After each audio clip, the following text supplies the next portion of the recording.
สวัสดีค่ะ วันนี้เราจะมาพูดถึง 10 อันดับแมวที่นิยมเลี้ยงกันในไทยนะคะ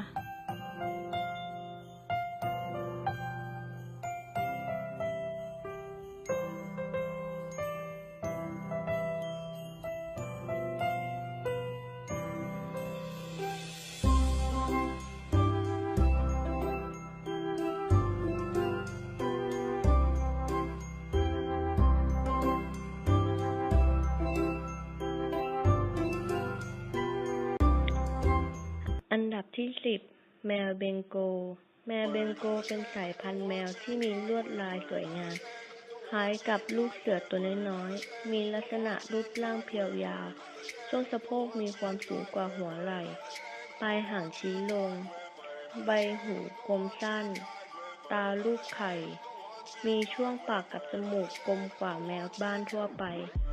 จุดเด่นอยู่ที่ขนที่คล้ายกับแมวป่าหรือเรียกกันว่าลายหินอ่อนถึงแม้แมวเบงโกลจะสืบสายพันธุ์มาจากแมวป่าแต่นิสัยของพวกเขานั้นกลับน่ารักไม่ดุร้ายแต่อย่างใดนอกจากนี้ยังเป็นแมวแสนซนที่ชอบวิ่งไล่สิ่งของอีกทั้งยังเป็นแมวที่ชอบเล่นน้ำอีกมากๆด้วยอันดับที่ 9 แมวเมนคูนแมวเมนคูนเป็นแมวที่มีรูปร่างใหญ่โตกว่าแมวทั่วไปแต่ความจริงแล้วนั้นเขาเป็นพี่ใหญ่ที่ใจดีมากจนถึงกับได้สมญานามว่าเจอเท่าใจแอนหรือเรียกกันว่ายักษ์ผู้อ่อนโยนส่วนเรื่องของลักษณะทางร่างกายแมวเมนคูนเป็นแมวที่มีรูปร่างสมส่วนและดูสง่าใบหน้าคล้ายกับแมวป่ามีแผงคอคล้ายกับสิงโตแถมบริเวณปลายหูยังมีเส้นขนงอกออกมามีนิสัยล่าเริงขี้อ้อนแถมยังเป็นแมวขี้เล่นอีกด้วย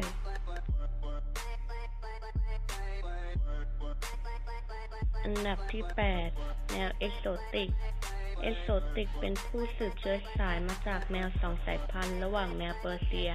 กับอเมริกันช็อตแฮร์จนกลายเป็นแมวพันธุ์เอกโซติกลักษณะโดยทั่วไปนั้นคล้ายกับแมวเปอร์เซียทุกประการไม่ว่าจะเป็นลักษณะหัวกลมๆกะโหลกใหญ่ใบหูน้อยๆจมูกหักเล็กน้อยส่วนความต่างจริงๆแล้วอยู่ที่ลักษณะของขนที่สั้นและนุ่มคล้ายกับกำมะหยี่ในส่วนของลักษณะแมวเอกโซติกเป็นแมวที่ไม่ค่อยหงุดหงิดมีความอดทนสูงซึ่งหากเขาอยากได้อะไรเขาแทบจะไม่โวยวายให้คุณรำคาญหากแต่เปลี่ยนเป็นการกระโดดมานั่งตักหรือไม่ก็เอาจมูกชื้นๆมาแตะก็เท่านั้นเองนอกจากนี้ยังพบว่าแมวสายพันธุ์นี้บางตัวชอบอยู่บนหัวไหล่แถมชอบกอดคุณทุกเวลาที่คุณเล่นกับเขาอีกด้วย 7. แมวบินติชช็อตแฮร์เป็นสายพันธุ์แมวที่เก่าแก่ที่สุดในประเทศอังกฤษด้วยรูปร่างที่มีลักษณะกระทัดรัดขาสั้นอุ้งเท้ากลมหางหนาและกลมหัวกลมใบหูขนาดเล็กคอสั้นแก้มยุ้ยดวงตากลมโตจมูกสั้นขนหนาและสั้นบวกกับอุปนิสัยไม่เรื่องเยอะเป็นมิตรกับผู้อื่นปรับตัวเข้ากับสภาพแวดล้อมได้ง่ายแถมยังไม่ค่อยส่งเสียงรบกวนหรือแสดงอาการก้าวร้าวทำลายข้าวของอีกด้วย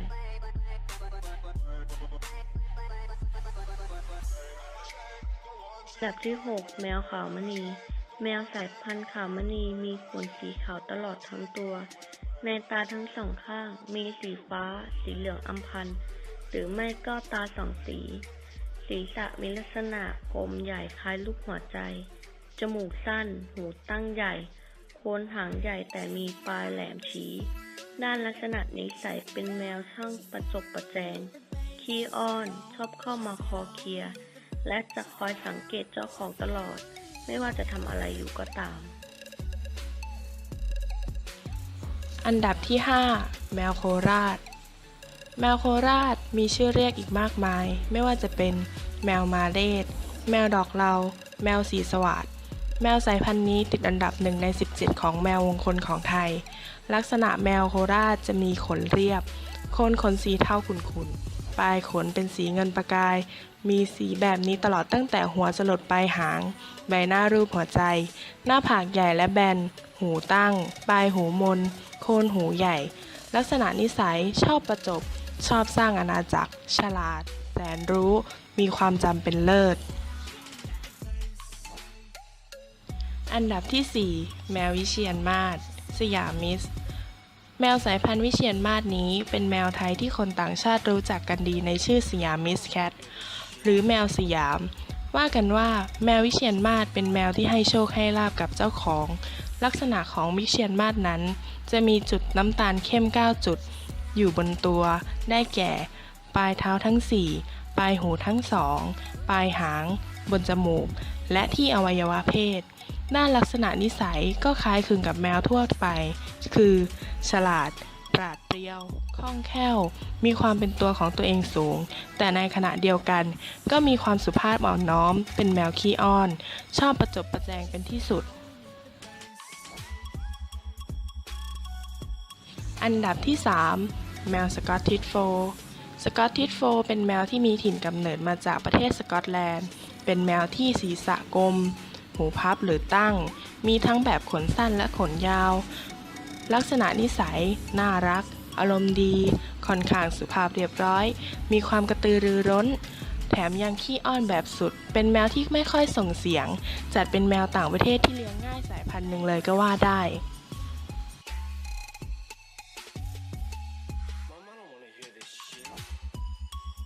อันดับที่ 2 แมวอเมริกันช็อตแฮร์ อเมริกันช็อตแฮร์มีขนาดกลางไปจนถึงขนาดใหญ่ โครงสร้างลำตัวโต มีกล้ามเนื้อแข็งแรง มองเห็นชัดเจน อกใหญ่ ขาใหญ่ ใบหูมีขอบเป็นทรงกลมมน ส่วนหัวมีลักษณะเป็นรูปไข่ ดวงตากลมโต มีสีเขียวมรกต ส่วนลักษณะนิสัยของแมวพันธุ์อเมริกันขนสั้นนั้น เป็นแมวที่ช่างสงสัย นิสัยร่าเริง ชอบเล่นไปเรื่อยๆ มีเสน่ห์ แต่จะฝึกค่อนข้างยาก ไม่เหมือนสุนัขที่ฝึกง่าย ดังนั้นจะต้องคลุกคลีกับแมวให้มากๆ ในขณะที่การดูแลก็จะทำเป็นอย่างดี พาไปตรวจสุขภาพและฉีดวัคซีนเป็นประจำ